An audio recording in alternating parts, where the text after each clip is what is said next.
সর্বনাশ, তোর বউয়ের শরীর অত্যন্ত খারাপ মনে হচ্ছে, ডাক্তার ডাকতে হবে, তাড়াতাড়ি বাড়ি চল। স্বামী, মনে হচ্ছে আমি আর বাঁচবো না, তুমি নিজের খেয়াল রেখো। কিচ্ছু হবে না তোমার, আমি ডাক্তার ডাকছি। ডাক্তার, ডাক্তার, ডাক্তার, ডাক্তার, আমার স্ত্রীকে বাঁচান, আমার জীবনে সে ছাড়া আর কেউ নেই। ঠিক আছে, চলুন, আপনাকে আমার পায়ে পড়তে হবে না। শরীর তো ঠিকই দেখছি, তাহলে সমস্যাটা কোথায়? সবকিছু ঠিক আছে তাই না? ডাক্তার, যা এখান থেকে যা, না হলে তোকে জ্যান্ত চিবিয়ে খাবো।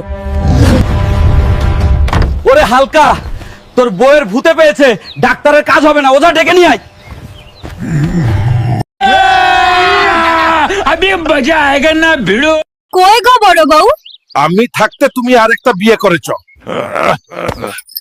আমার মধ্যে কি কম ছিল?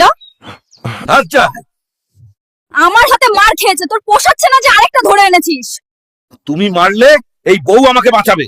একটা বউ থাকতে তুমি দ্বিতীয় বিয়ে করেছো, তৃতীয় বিয়ে করার শখ আছে? অবশ্যই আছে, তোমাকে না ভালো লাগলে আরেকটা করব।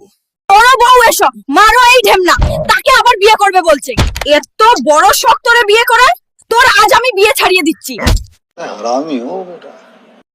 ওই চকিনা, মাছ দিবি?